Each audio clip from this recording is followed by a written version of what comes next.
Hi everyone, welcome to the 14th episode of the GenAI CIO Podcast.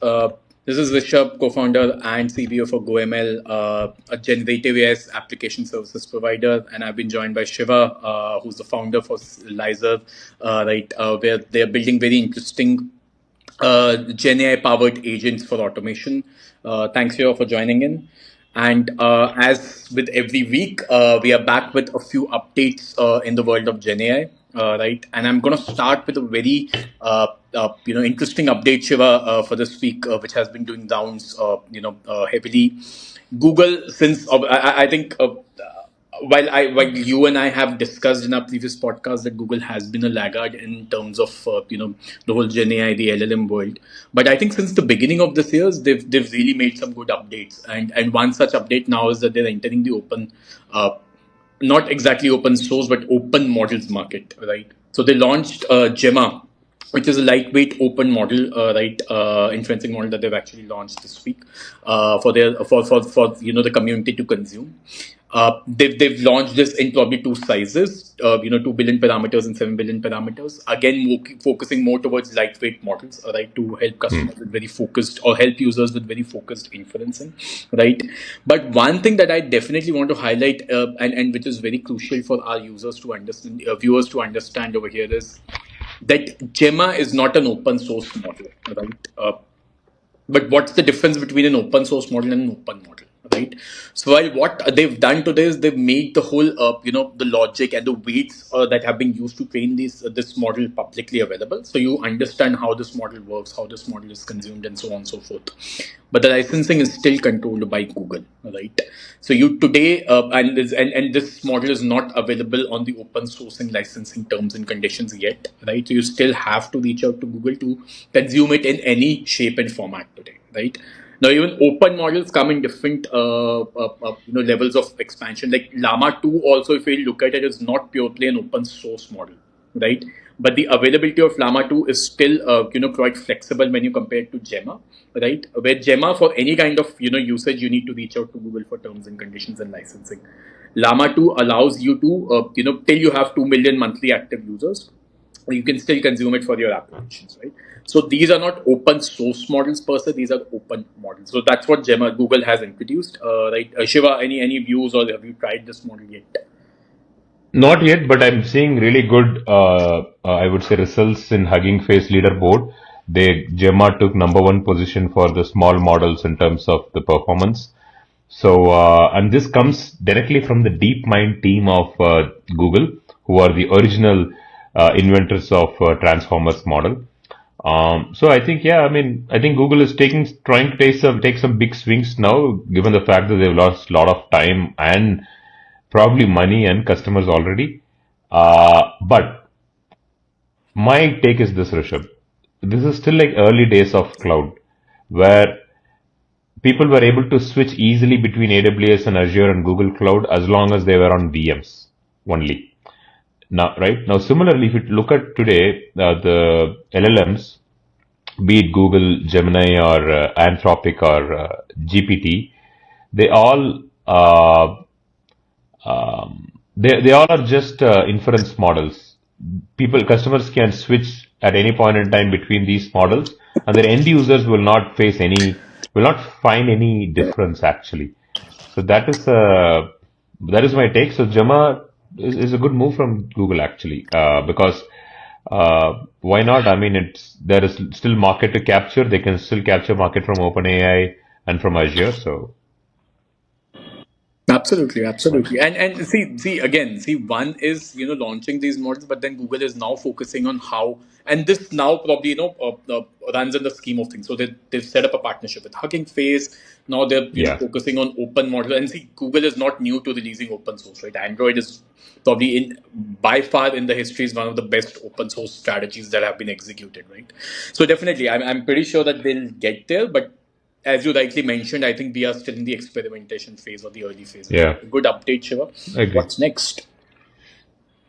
So there was this news around that Reddit has signed a $60 million deal with a large AI company. It's a content licensing deal where the AI company can use all of Reddit content to train their models and improve their models. And Reddit has a very rich source of content, right? Because you have, these are like proper conversations that are happening between people, which is the base of all these transformers models anyway, because they are conversational models actually. And the news broke a couple of days back, and yesterday I think the news came out that Reddit is actually signing up with Google for this Google Gemini team will use Reddit's data now. All of Reddit's data. It's a $60 million annual contract that Reddit has signed. And what's weird is I mean, Sam Altman owns 8.7% of Reddit. Reddit is going IPO in some time, and so Reddit has to file who their shareholders are. And apparently, between Class A and Class B put together, Sam Altman has about 8.7%, which is worth $437 million. Okay. So Sam Altman does not need salary obviously from OpenAI because like he has his wealth like sorted anyway.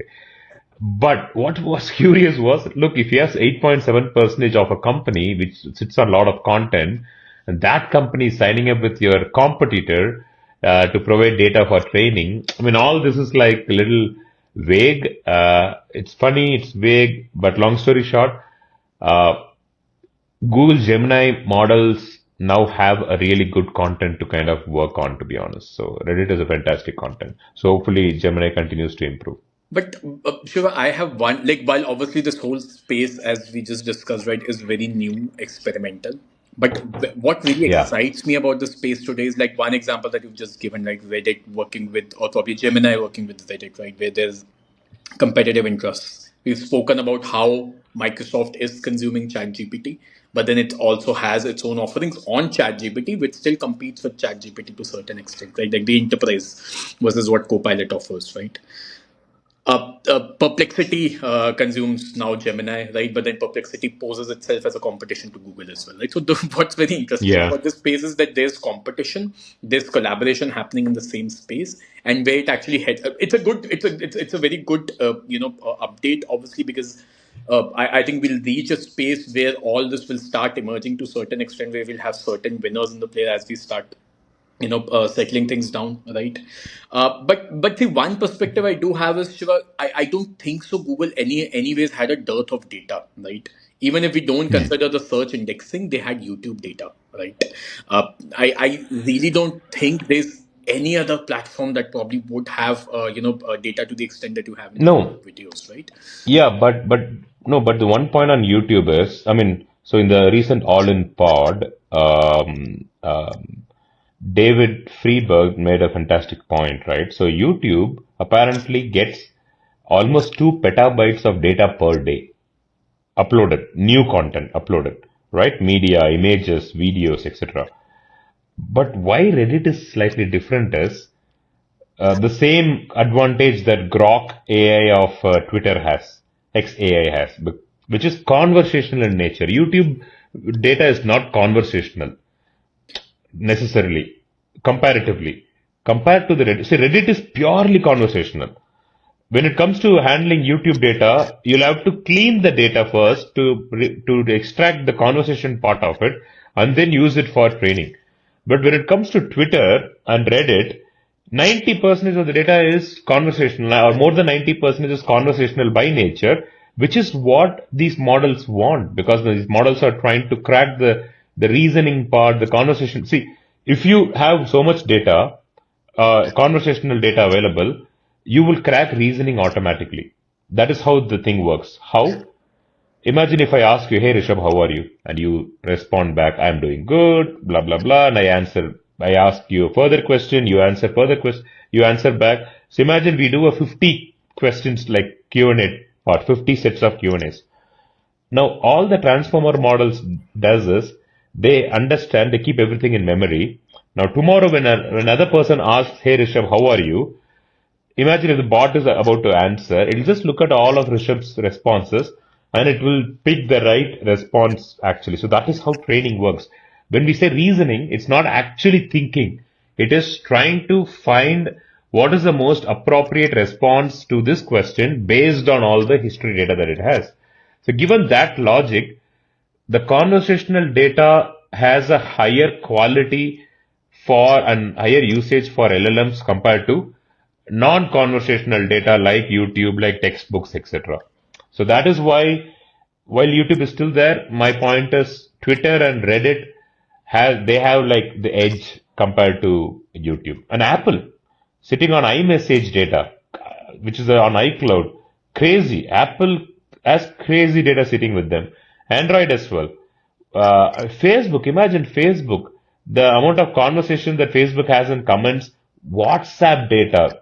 I mean, WhatsApp is like even more crazy. So that is the real gem, compared to the long form content like YouTube videos, podcasts, etc. So yeah. So Rishabh, that's my take at Understood. least. And, No, and I try, agree on try the to explain how conversational. the transformers work. I Yeah. agree on the conversational part, right? Because you have the whole decision-making structure given to the the model. But I still feel probably I think data is not a problem for Google. That's not the problem that they're trying to solve. But I agree on the conversational part, sure. But tell me something. I will probably take another minute here. Tell me where Google has this kind of data that Reddit or a Twitter or an iMessage or a WhatsApp or a Facebook comment section has. See, I would still go I with mean, you need to think about it. I mean, if we combine all this, right, and I probably put YouTube at one place, right, you got such massive interviews data, right? You got such massive TEDx data, you've got such massive Yeah. podcast data, right? Again, what I'm trying to highlight, Shiva, is that the depth of data that you probably get in these videos, right? While I totally agree with you on the conversational piece, right? Keeping that aside, but the depth of data, information, and legitimate data, right? What we're also missing is that probably some of these platforms do not have legitimate data. A lot of, if you really look at it, a lot, keeping Reddit aside, but keeping your WhatsApp conversations, etc., would be mostly noise, right? A lot of this data would be mostly noise, but the data that you actually have on YouTube through the channel program, through partnerships and so on, it's all legitimate data, right? So again, Google has a lot of data set, right? I know signing a partnership with Reddit adds to that, but if data was the problem for Google till now, I don't think so. That or data was ever a problem for these guys if they were slow in adopting LLMs right now. But this also kind of gives you an idea, gives you a thought, which is why Google with so much data has to buy Reddit data, which means the conversational quality is data is not there with Google because Google miserably failed in the instant message category. Yes, They could not they launched Google Duo and stuff, but that unfortunately was nothing worked out for them. Exactly right. I mean, I still to date think why couldn't Google launch a WhatsApp competitor? Why didn't they even attempt launching a WhatsApp competitor? correct. There is Telegram. Telegram became very popular as a as an alternate. Google could There's have WeChat, I definitely think. launched. Yeah, Yeah. correct. WeChat is there in China. Google could have definitely launched, but yeah, weird. Anyway, let's move on. They have their ups and downs, right, Shiva? All right. Okay. The next news again is Google. Right. So okay. So we've got Google all over the place today. So again, I think now that they've reached a place, Shiva, where they have good updates on their mods and they continue to do that, I think they're now focusing on how do they make it available. Again, I think we've spoken about this a bit in the past. Is distribution channel, right? So obviously, while Microsoft is trying to do that with their Copilot, but one thing that Google has done well is that if anyone who owns the premium or the enterprise license today, right, you get the Ultra or the Gemini, the most advanced model today, right?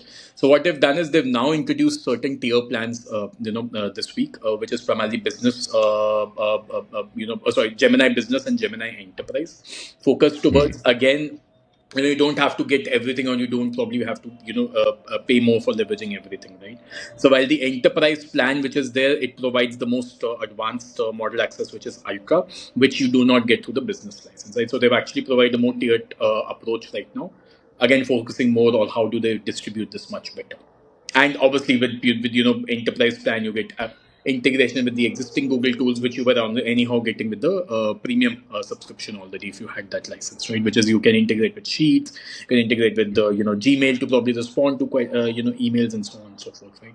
So Is this similar to The Copilot that Microsoft released for their products. Yeah, so Copilot today, if you purchase the enterprise plan, you can integrate, right? Although it's still in Got beta it. preview, right? That's the same thing exactly. Like they're trying to Got it. replicate. The only difference is Shiva, if you have O365 license today, you still don't get Copilot. You'll have to purchase that license separately, which is around $30, $30, right?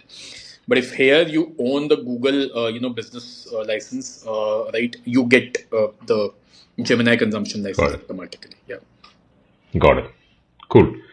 Okay, so next up, for all the positive things that we spoke about Google, I think there's not going to be one week where there is a controversial thing about Google that comes out. So Google's AI image generation feature that they had, Gemini AI image generation feature, is under severe criticism because it blatantly refuses to create images of Caucasian race people, which is white people. It also inaccurately depicts some of the historical figures as well. So it's crazy. I mean, for example, I was seeing a demo where somebody asked, "Hey, who are the founding fathers of?" I mean, give the generate images. It generated some wrong images, like no other races actually. They asked, "Okay, show me some examples of Asian race people," and it was able to correctly show that. So yeah, I mean, there's a lot of criticism all the way from Elon Musk calling Gemini models as woke as hell. I think he has the same criticism about OpenAI as well, like very woke, and not necessarily being a centrist kind of a model. They're taking one side over the other. So Google has actually they withdrew this feature now. They're trying to figure out what happened and they're trying to work on it. But yeah, a lot of backlash. I mean, I mean, Gemma, for example, receives a lot of, applause for the way it is performing, but that is overshadowed by our Gemini's bad AI stuff. Last week, if you see, Gemini 1 million token window had a lot of praise because it was able to retrieve pretty accurately, 99.7% accuracy in retrieval across the 1 million token. But then OpenAI Sora took all over the place. They actually ate up Google for yeah. So yeah, Google, tough times for Google PR team. Hopefully, but I think we should give kudos to Google because they keep trying. They're at least not like Anthropic, according to me, is like just sleeping around. They're doing literally nothing Anthropic is happy apart from signing the partnerships, right, Shiva? partnerships, right? Yeah, with AWS and others. So Google. at least Google is trying. Yeah, that's good. See, one, Yep. and first of all, Elon Musk not criticizing something, is not criticizing should be news. Criticizing something should be like next news. But see, I have a different perspective, or not a different perspective, but probably a parallel perspective to this, right, Shiva? And this is what we tell our customers. And I just got off a call with a CTO from the healthcare space, right? Okay. Where what he wanted to do was he wanted to leverage Chat GPT, right, to probably build Okay. patient reports, get recommendations, etc. Right? So what we tell all our customers is that these models cannot be consumed as is for your use case, right? So what I Yeah. feel, Shiva, is that all these guardrails that need to be developed. So these models are good, right, for the baseline, generation, for the Intel generation. Like we always say that these GPT models or transformer models primarily are intelligent. Like the what they bring on table is learning on the fly, right? Like a human mind would do. But maintaining control on top of these models, giving it context, allowing them, or probably building even guardrails around these models is something that is the responsibility of either service providers like us and you, right, Shiva, or probably the customers who are implementing these use cases, right? So giving everything or putting all the guardrails, etc., on these, like I would probably cloud is a brilliant example, like Shiva, which AWS and all others are actually promote. It's a shared responsibility model. They are responsible just to give you the infrastructure there and the security on that. But whatever you're hosting on top of it, you're responsible for the security of that. Similarly, these models are giving you a good platform to probably build your systems. But on top of it, what you bring in is your responsibility to put guardrails on, right? Correct. Correct. Correct. Yes. Right. So that's my What do perspective. we have? So, No, I agree. I agree. all right. Finally, after Google, let's move to Hugging Face. Right. So Hugging Hmm. Face. while they've played their cards very well initially, but I think, and they still remain to be one of the biggest, open source tryout models. But what they've now trying to do, Shiva, is at least from this strategy is, okay, first of all, what they've done is they've released one of the biggest synthetic data sets, right? Which they're labeling, what they're calling as Cosmopedia, like version 1. But what are they trying, and how have they generated this? They've leveraged Mixtral, 87B, like model to generate this. But what are they Got it. trying to do, obviously, over here is they've leveraged 30 billion files, they've leveraged 25 billion tokens to train or build this data set, right? So they've tried to, obviously, even the synthetic data set that is being simulated, they've tried to keep it more real. But what I Got feel, it. Shiva, right, is that such updates probably definitely for platforms like Hugging Face is really good. Now, what happens is you've got these open source models, right, that are lying on Hugging Face. You get the hosting model also on Hugging Face, right, through their partnerships with Amazons and the Googles of the world. And finally, you have the test data set also, right, test bed also that's actually resting in Hugging Face. So you get an end-to-end platform, especially for your freelancers or smaller developers to probably start training their models, start building their models and testing their models, right? So it's an So like a end-to-end full stack. platform that you have. Yeah, Like they're it's a trying to go full stack. exactly. Right. So brilliant update. Obviously, they've clearly mentioned that it's under improvement, right, Shiva. And synthetic data is one thing that no one has been able to yet master to the extent, right. But it's a good update. They're still improving it. But again, I feel it's a good update because it's a full stack platform that Got it. once this matures out, Got it. people will get. Okay, so that then takes us to the next news. Magic AI, they raised 117 million in Series B, led by the former CEO of GitHub, who was one of the lead investor. So why are they in news? Because they have apparently cracked and built a model which can do active reasoning, which is the purported GPT-5's capability, which Sam Altman has been speaking about quite some time. And Magic AI apparently can also handle up to 3.5 million words of text context, much more than what Google's Gemini 1.5 could do, which was, I think, 1 million. And yeah, this is a crazy number. They've raised overall 145 million to date, and this is again another. I think this kind of takes the race to the AGI focus now. Which model is much more smarter? Because now, if you see Sam Altman, he's saying, "Look, I'm not bothered about the 1 million context window." He's saying according to him, the model that would win is, or the player who will win the race is the one which does better reasoning, the one which does more stuff with less prompts, right? I mean, his point was, hey, why should you guys break about getting the prompt right? That is our job. That's what LLM should do. You should not worry about prompt engineering and writing all those best practice prompts. LLMs should be innately capable to do all of that for you. So I think there is a race. Magic AI is entering that race. They're claiming. I mean, we don't know. I mean, we can. I mean, you can also. Lizer also can claim whatever we want to claim, unless people start testing it. Actually, Google has been claiming for a few weeks. Actually, and when the models came out, we saw what happened. But yeah, I think the point that we want to take here is, or I would want to take here is the fact that the race for not necessarily AGI, but race for better reasoning capabilities is where most customers will gravitate eventually. That's my take. No, absolutely correct. I mean, at the end of the day, these models eventually have to move to a place where, because today also, if and just in the previous news we were speaking, right, Shiva, that they just give you the base layer. You still have to spend a lot of effort in terms of making these. Yeah. I need to write a very good prompt, right? I need to define the right persona, right? So yeah, so the easier obviously that job becomes, the better these models will get consumed, or faster the consumability will increase, right? So, all Yeah. right. So two more. Next two news, both are hardware related. So we saw Nvidia announcing their results. It's like a mid-annual result. I mean, they don't have to do that because they just did their annual result. But I think, I mean, they had some data to share. Their stock price like grew. I mean, just went over the roof. So what's key now? What we need? So they did a $22 billion quarter actually, right? In a quarter, $22 billion, and I think their sales went up by 246%. The revenue went up by 246% year over year revenue.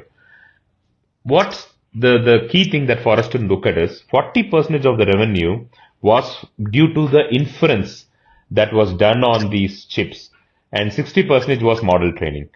For viewers, inference probably for lack of better, I mean, the simpler way to understand inference is querying. You're querying to the model and getting some output, right? That's inference. And the 60% of the model, I mean, of the cost was towards model training. So, which means we are crossing the era of just training and preparing. We are entering the era of actually consuming more. And this 60/40 will probably get into a 20/80 scenario where the model training continues to go down and the inference continues to go up.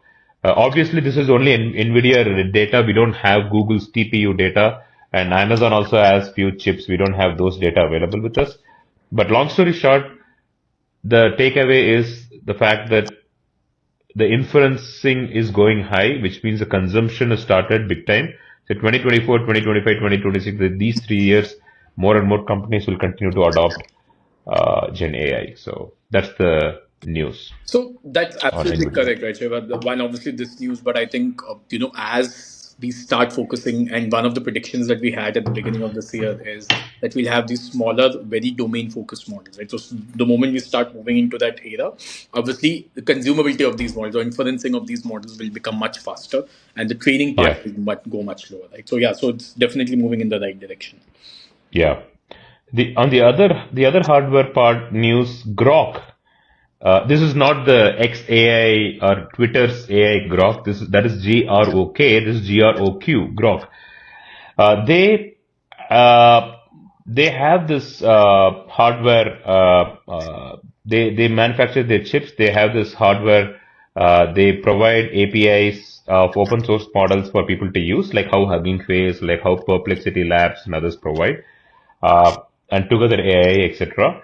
What's curious about Grok is it was founded by the ex-Google engineer who led the TPU design, the processing unit similar to Nvidia's chips, the TPU tensor processing unit chip design at Google. He moved out of Google in 2018 and started Grok, and the response rate is crazy, 241 tokens per second.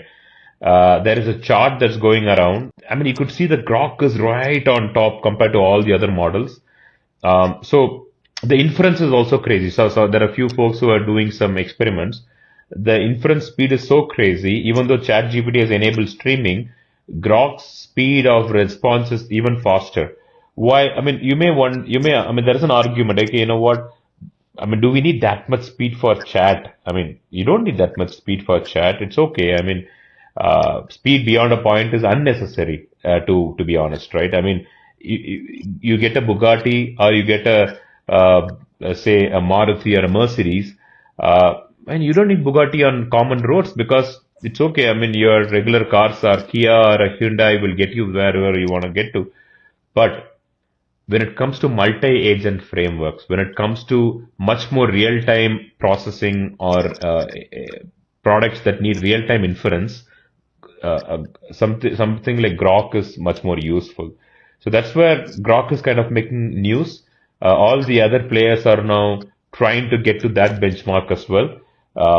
I think they have cracked the thing at the chip design level perspective, which kind of is what Sam Altman is trying to do now, which is, hey, you know what? Let's relook at the whole stack all the way from the chip design so that the speed is faster, it is cheaper, etc. So yeah, that's the update on Grok. Great, great, great, Shivam. That's good. That's a good update. I think moving on to next, although I'll quickly cover this. Adobe has, while we've had multiple document processing tools, we've got PDF.ai, ChatGPT out of the box also does this, right? There are multiple startups that are actually running this business, right? You have a document text extractor, unstructured data extractor, etc. But what Adobe has now done is Adobe has obviously, they are primarily one of the biggest platforms to, automate the whole, or probably bring in your document. I really don't think so. Any other platform available to access your PDF documents. But they thought, okay, why not? Like, why not probably give this capability out of the box, right? And so now they've actually launched an AI assistant for your document management, document reading, right? So it not only allows you to interact with these documents, it allows you to probably get citations like perplexity type citations where you're getting that data from right away. It allows you to even build or get insights or summaries of some of these lengthy documents, right? So not only just interaction, but even get summarization of some of these documents. It's out of the box available if you're already a pro or a team user, right? Of Adobe today. One perspective that I think you have spoken about this again in the past is this will definitely hamper a lot of startups which have just built Yeah. wrappers around probably a GPT or probably some of these tools, right?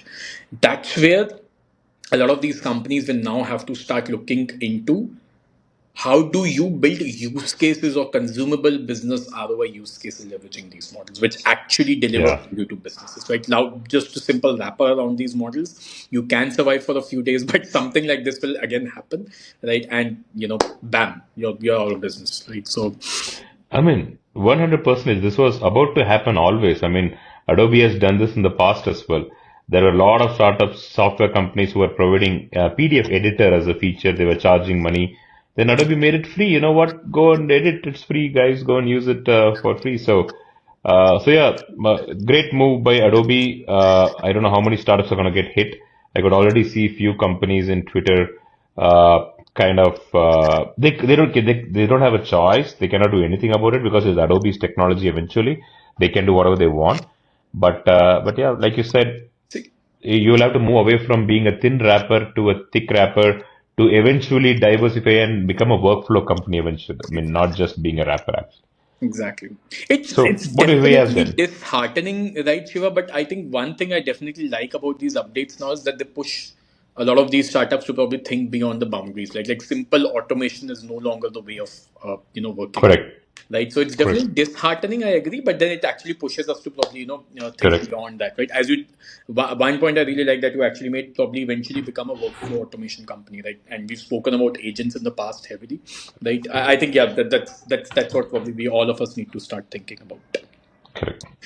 Coming What to next? the last news of the podcast, Stable Diffusion has launched 3.0, right? While I think they were early entrants into the whole image generation piece. But honestly, Shiva, we've tried out Stable Diffusion, right, in a lot of our, in some of our use cases, right? But the kind of output that you actually get from the existing models when you compare it to Mid Journey, right, or even now to Dolly 3, right, is suboptimal, right? But while I honestly I've not tried Stable Diffusion 3.0 yet, right? But I think two things that I definitely want to highlight, and probably in future when we try, we'll share the feedback as well, is that they've actually changed the way they've been using or they're generating the image in the past model. They've leveraged something what Sora also does, right, which is called as or probably two updates that they've actually given. One is they've changed the way that they actually generate, which is diffusion transformer technology, right, which is a little newer technology that even Sora uses today, which is different from what they were using earlier, like NetU type of generation, right? But second update or second flow that they've actually changed is they've leveraged something called as a direction of flow, right, Okay. way. Now, what does that mean is that ideally these transformers, as they actually work, is, or at least how Stable Diffusion was generating images earlier, was generating images, right, like completing an image to an endpoint, right? But this flow of direction of flow technique focuses on the flow of the image and then generates that image based on that. So it doesn't complete pixels based on the end result that it actually wants to get to, right? It actually completes that or creates that image based on the flow that it actually wants to create, right?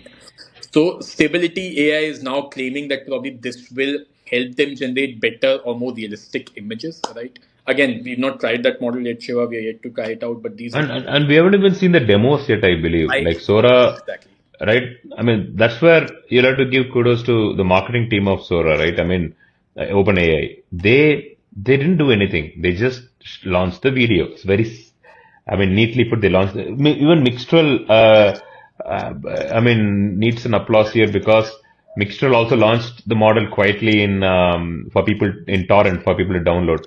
And that is how you should market. That's what Gemini should do. Instead of doing all the branding stuff, let the product speak for itself. So Exactly. again, stability, we don't know. I mean, if they claim they've cracked it, they should have had 5 or 6 videos which are like as good as Sora or even better than Sora, which didn't come out, so we cannot kind of That's how the comment on that. I totally agree with you, right, Shiva. That's how the whole DNA of the company works, right? ChatGPT, OpenAI, sorry, did not speak about ChatGPT for ages and then launched it, right? They just launched it and took everyone by storm, right? Sora also, while they haven't really launched for public, but they ensured that you try it out, right, through X by sharing prompts, etc., etc. But Google, if you really look at it, right, they've launched it more as a hyped, for most of their products, right? Be it Duo, be it now Gemini, and so on and so forth, right? I think that's how the DNA of the company works, right? And that's the same for stability as well. Hmm. Cool. I mean, all the best to Stability team. I mean, they lost a lot of road here. Let's see if they can grab some land back. Yep, absolutely.